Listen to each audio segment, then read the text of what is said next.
2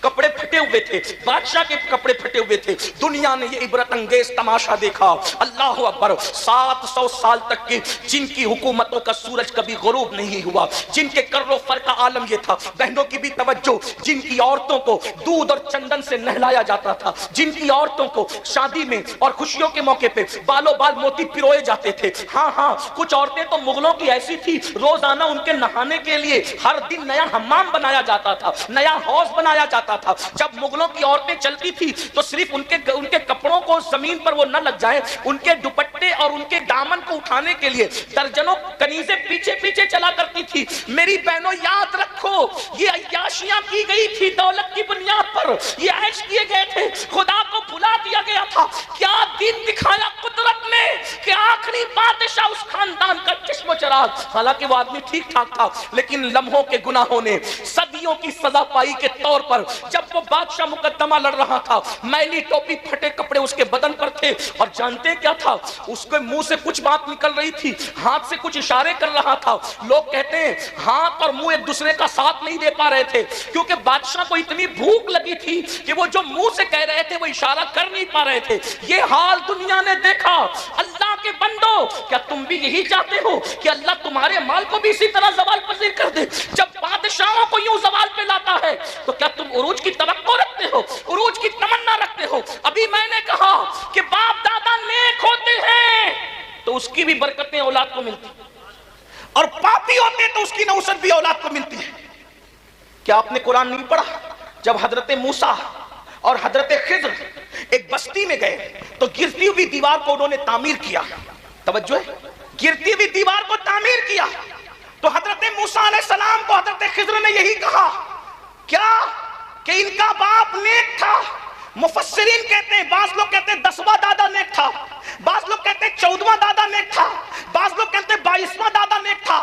مجھے بتاؤ, 22واں دادا نیکی کرے, 10واں دادا نیکی کرے, 14واں دادا نیکی کرے تو نیچے نیچے اولاد تک اس کو برکتیں نصیب ہوتی ہے.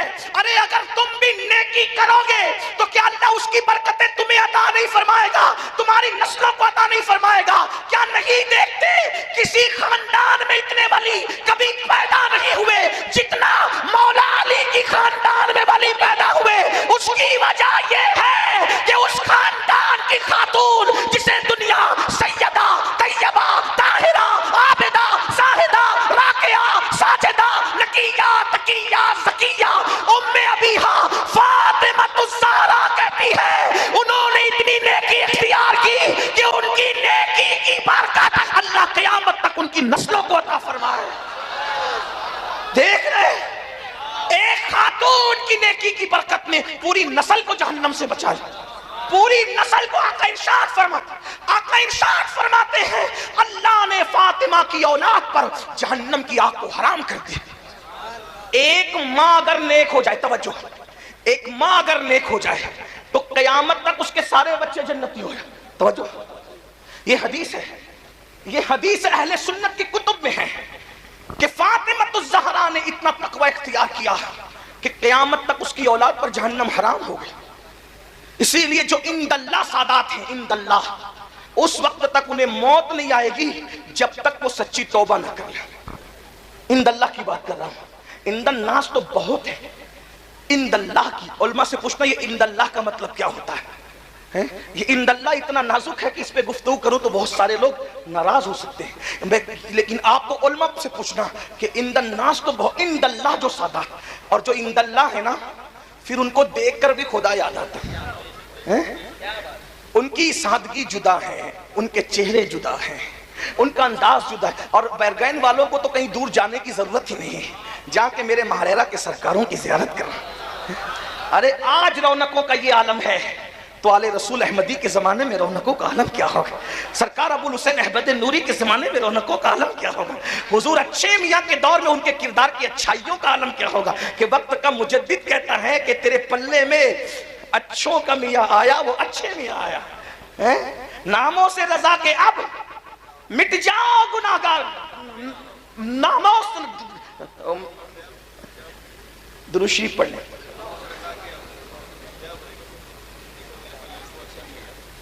کیا ناموں سے رضا کے اب مٹ جاؤ برے کاموں، وہ میرے پلے میں وہ اچھے میاں آیا، اور وہ اچھے میاں کے آیا بلکہ اچھوں کا میاں آیا، وہ نیک نام بھی ہے نیک کام بھی۔ اور بھائیوں، لوگ دوسروں کا مال ہڑپ کر جاتے ہیں، ہمارے اچھے میاں سرکار ایسے تھے کہ لوگوں کو کھلانے کے لیے دسترخوان اتنے دور تک لگاتے تھے کہ لوگوں کی نگاہیں کام کرنا بند کر دیتی۔ یہ ہے سرکار اچھے میاں کے۔ تو میں اپنی بات کو سمیٹتے ہوئے عرض کروں، اگر اچھے کام کرو گے، سیدہ فاطمہ جیسا تو کوئی اچھا ہو بھی نہیں سکتا۔ کیوں نہیں ہو سکتا؟ اس لیے کہ اس اچھی کے لیے کوئی تربیت کرنے والا ایسا اچھا چاہیے کہ جس کے بارے میں دنیا متفقہ طور پہ کہے کہ سارے اچھوں میں اچھا سمجھیے جسے۔ ارے جب مہریرہ کا اچھا ایسا ہے تو سارے اچھوں کا اچھا مدینے والا اچھا کیسا ہوگا؟ کہتے ہیں سارے اچھوں میں اچھا سمجھیے جسے، ہے اس اچھے سے اچھا ہمارا نبی، سارے اونچوں میں اونچا سمجھیے جسے، ہے اس اونچے میں اونچا ہمارا نبی، بجھ گئی جس کے آگے سبھی مشعلیں، شمع وہ لے کے آیا ہمارا نبی۔ ارے لوگ حسن کی قسم کھاتے ہیں، مگر برگین والوں میرا نبی ایسا ہے کہ حسن کھاتا ہے جس کے نمک کی قسم، حسن کھاتا ہے جس کے نمک کی قسم، وہ ملی ہے دلارا ہمارا نبی۔ کون دیتا ہے؟ دینے کو منہ چاہیے، دینے والا ہے سچا ہمارا نبی۔ فاطمہ الزہرا اچھی کے لیے تربیت کوئی کرنے والا ایسا اچھا چاہیے جسے دنیا محمد الرسول اللہ کہتی ہے۔ اور اب کوئی محمد الرسول اللہ پیدا، اس لیے فاطمہ الزہرا بھی اب کوئی پیدا۔ ارے یہ سیدہ فاطمہ کیا ہے؟ ہماری کتابوں میں لکھا ہوا ہے کہ جس دن سیدہ کی ولادت ہوئی، جس دن، توجہ کرنا، وہ جب دنیا سے گئی تب تو بہت بلندی تھی، جس دن صرف پیدا ہوئی تھی، توجہ ہے آپ کی، اس لیے کہ آپ نے شادی خانہ آبادی کے ساتھ ذکر شہید کربلا بھی رکھا۔ لیکن ایک مشورہ دوں گا، اگر ہو سکے تو شادی کے موقع پر کربلا کا نام شامل نہ کیا کریں۔ جب کربلا ہو تو شادیاں نہ ہو، اور جب شادیاں ہوں تو کربلا، اس کا خیال کریں۔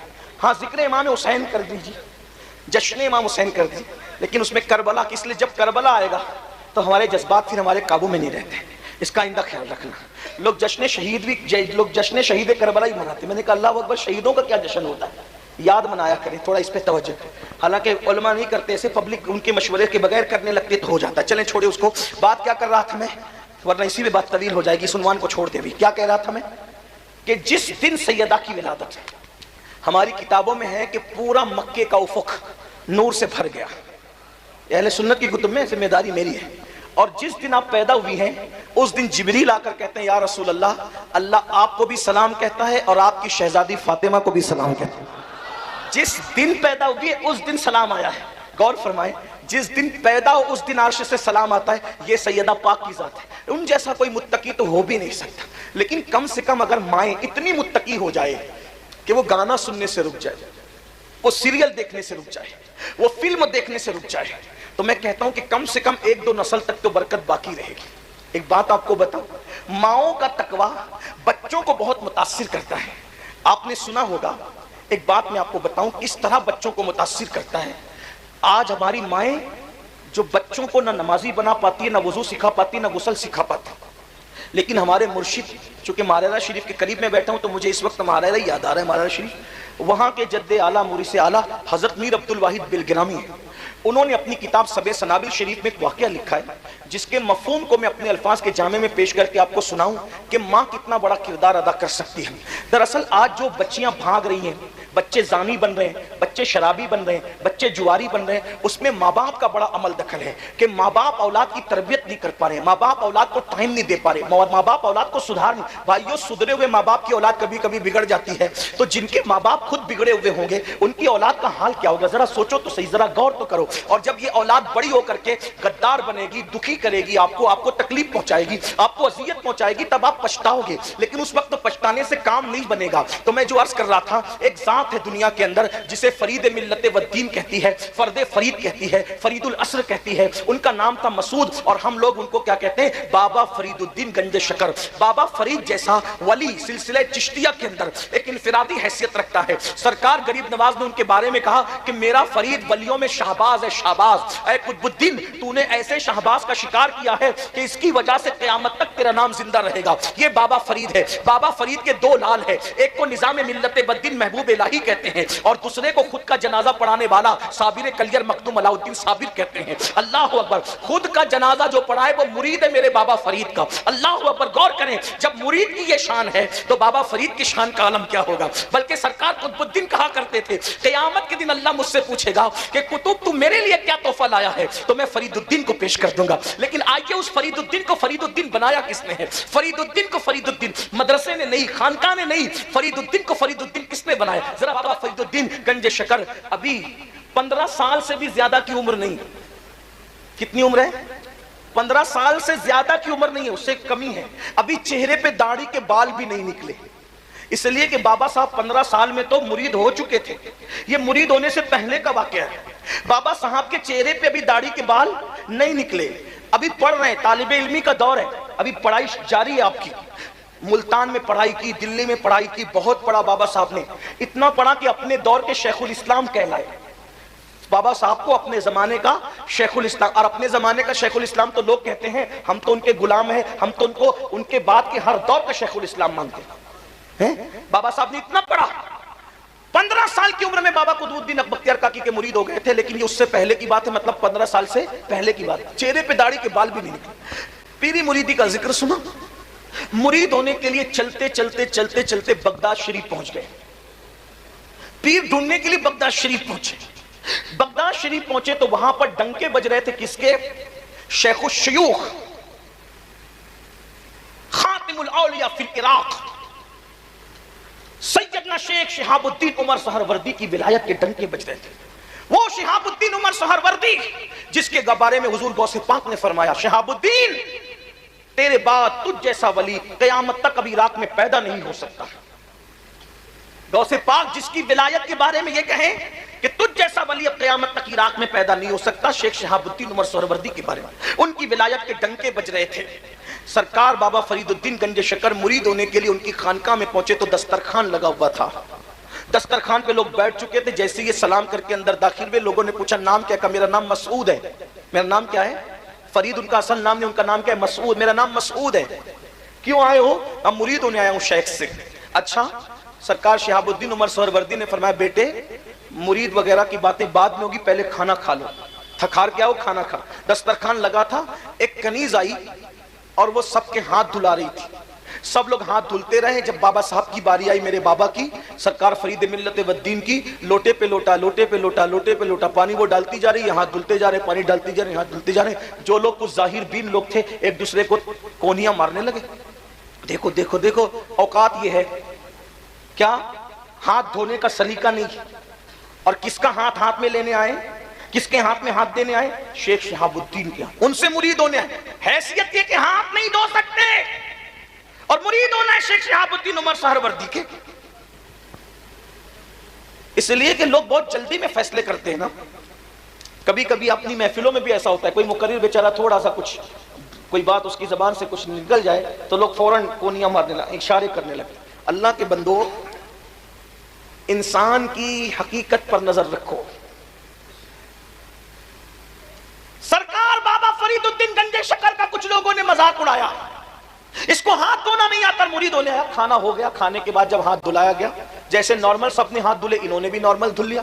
ارے کھانے سے پہلے تو ہاتھ صاف ہوتے ہیں، کم پانی میں ہاتھ دھلا جاتا ہے. کھانے کے بعد ہاتھ بھر جاتے ہیں، زیادہ پانی لگتا ہے. لیکن یہ عجیب بندہ ہے، اتنے لوٹے پہ لوٹے گنوا دیے اور کھانے کے بعد مختصر میں ہاتھ دھل لیا.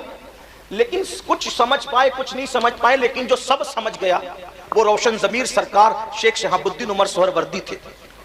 آپ نے فوراً پردہ اٹھانے کی کوشش کی. کہا شہزادے ایک بات بتاؤ، مرید ہونے آئے ہو، آپ کو ہاتھ دھونا نہیں آتا؟ آپ نے اتنا پانی ضائع کر دیا. کیا تمہیں مسئلہ معلوم نہیں ہے کہ اتنا پانی ضائع کرنا حرام ہے، جائز نہیں ہے؟ تو بابا فرید نے کیا کہا پتہ ہے؟ سرکار اگر گستاخی معاف ہو تو جواب دوں. کہا بالکل دو. کہا جب میں ہاتھ دھل رہا تھا تو آپ کی کنیز کے چہرے پر نظر پڑ گئی اور اس کی پیشانی پہ لکھا تھا کہ یہ جہنمی ہے. تو میں ہاتھ نہیں دھو رہا تھا، اس کی تقدیر دھل رہا تھا. اور جب تک تقدیر نہیں دھلی میں پانی بہاتا رہا. میں سوچا کہ اتنے بڑے ولی کی خانقاہ میں خدمت کرنے والی کنیز بھی جہنم میں جائے گی، تو میں ہاتھ نہیں تقدیر دھل رہا تھا سرکار.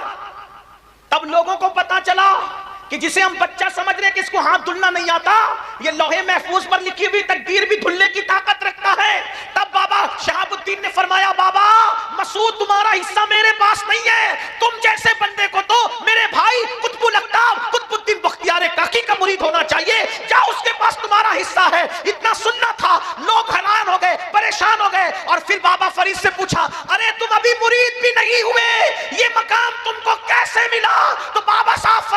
ہے, یہ میری ماں کی تربیت کی برکت ہے کہ اللہ نے مجھے اس مقام پر پہنچا دیا ہے. بھائیو یہ ماں باپ یہ ہے. اور آج کل کے ماں باپ نہ کلمہ سکھا سکتے ہیں, نہ کھانا سکھا سکتے ہیں, نہ وضو سکھا سکتے ہیں, نہ نماز سکھا سکتے ہیں. بس جاتے جاتے اتنا ہی کہہ جاؤں, اللہ پاک کو گناہ پسند نہیں ہے. جب کوئی اللہ کی نافرمانی کرتا ہے تو اللہ اس سے نعمت چھین لیتا ہے. اگر اچھی آواز والا نافرمانی کرے گا, آواز چھن جائے گی.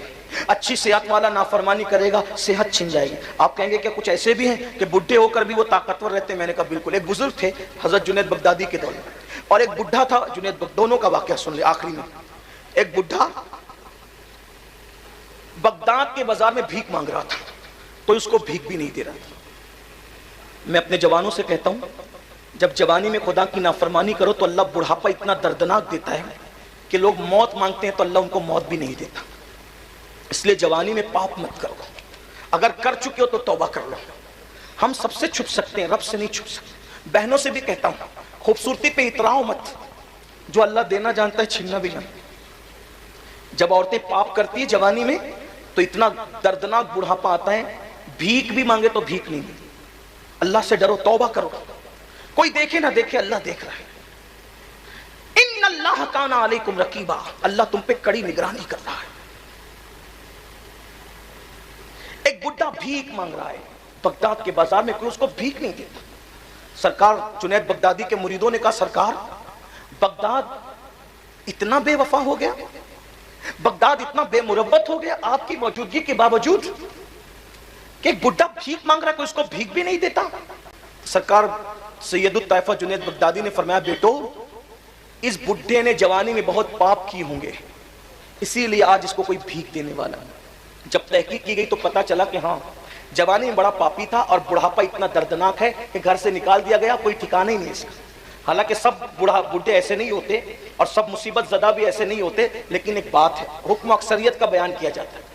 ٹھیک, چند ایک لوگ اگر نیک ہو کر کے بھی مصیبت آئے, اللہ ان کو آزمانا چاہے تو ایک الگ میٹر ہے, یہ ایک الگ بات ہے. جیسے ہر بیمار پاپ کی وجہ سے بیمار نہیں ہوتا. ایوب علیہ السلام تو معصوم تھے, لیکن کتنے بیمار پڑے, تو وہ درجات کی بلندی کے لیے تھا. ٹھیک, حضرت نوح علیہ السلام کا بیٹا بگڑ گیا تو معاذ اللہ کسی گناہ کی وجہ سے نہیں بگڑا, اللہ کی طرف سے آزمائش تھی. تو سب کو ایک لکڑی سے مت ہانکیے گا, لیکن حکم اکثر کا بیان ہوتا ہے, اتنا یاد رکھنا. ٹھیک, تو جنید بغدادی سرکار نے فرمایا جوانی میں اس نے پاپ کیے ہوں گے, اس لیے اس کو بڑھاپا اتنا دردناک آیا کہ کوئی بھیک نہیں دیتا. تحقیق کی گئی تو ویسے ہی نکلا.